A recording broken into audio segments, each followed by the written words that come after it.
Good morning students. कल हमने फेर फेर पाठ के लघुत्तरीय प्रश्न किए थे। आज हम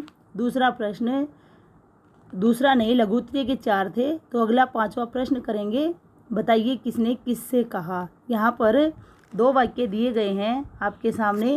पहला है कि सड़क सिर्फ तुम्हारी नहीं है। तो यहाँ पर इस वाक्य को बताना है कि किसने किससे कहा। सबसे पहले जब मज़दूर अपने घर 2 आने पैसे लेकर आता है और उसे बारात नज़र आती है तो वह खुश हो जाता है और सड़क के बीचों बीच खड़ा हो जाता है। उसी समय बारात वाले नौकर आकर उसको हटाते हैं तो वह यह वाक्य बोलता है कि सड़क सिर्फ तुम्हारी नहीं है। तो यह वाक्य किसने, मज़दूर ने किससे, बारात के नौकरों से कहा। दूसरा है आपका यहाँ पर पाजियों को डंडे मारकर भगा दो। तो यहाँ पर पाजियों को डंडे मारकर भगा दो, यह पंक्ति पाठ के अंत में आई थी जब रईस अपनी पालकी में सवार होकर जा रहा था और उस समय रईस के सामने मजदूरों की बारात आने के कारण उसकी पालकी रुक जाती है।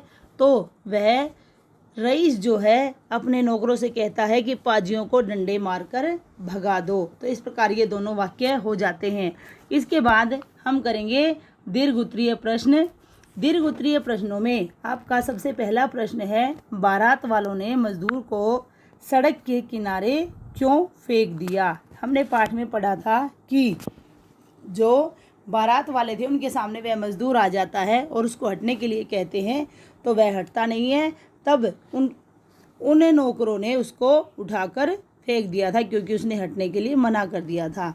तो प्रश्न के आधार पर अब उत्तर देखिए कि बारात वालों ने मजदूर को सड़क के बाहर इसलिए फेंक दिया क्योंकि वह सड़क के बीच में खड़ा था और हटने के लिए मना कर रहा था।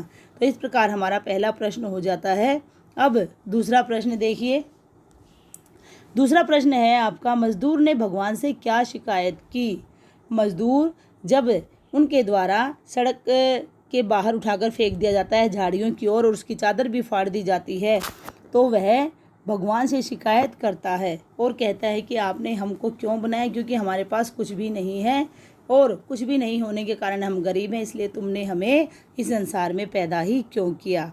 प्रश्न के अनुसार अब उत्तर की भाषा देखिए। मजदूर ने भगवान से यह शिकायत की कि हे प्रभु, हमारे पास न धन दौलत है, न महल अटारियाँ, न नौकर चाकर, फिर तूने हमें क्यों पैदा किया। तो इस प्रकार मजदूर भगवान से शिकायत करता है और कहता है। प्रश्न 3 देखिए। मजदूर किस प्रकार रईस बन गया। मजदूर के रईस बनने की कहानी हमने पाठ में पढ़ी है कि पहले पहले वह मजदूर था और बाद में वह रईस बन जाता है। तो इसका कारण क्या था कि मजदूर जो है जी जान से मेहनत करता है और छल कपट भी करता है और फिर रईस बन जाता है। तो अब प्रश्न का उत्तर देखिए।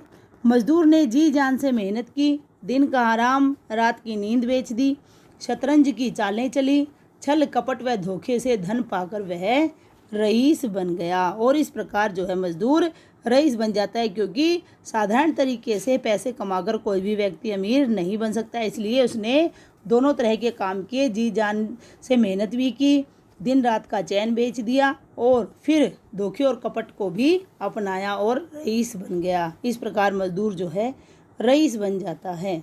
अब चौथा प्रश्न देखिए।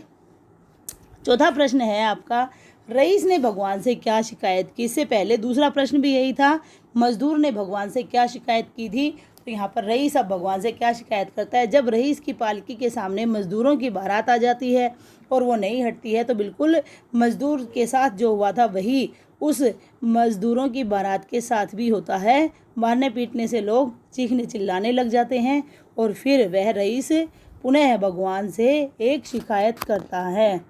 रईस ने मजदूर की तरह वही शिकायत भगवान से की कि हे प्रभु, इन अभागे मजदूरों के पास न धन दौलत है, न महल अटारियाँ, न नौकर चाकर, फिर तूने इन्हें क्यों पैदा किया। क्योंकि मजदूर ही रईस बना था, इसलिए इस बार उसकी यही शिकायत मजदूरों के लिए हो जाती है कि तू इन मजदूरों को क्यों पैदा करके भेज देता है जब इनके पास कुछ भी नहीं है।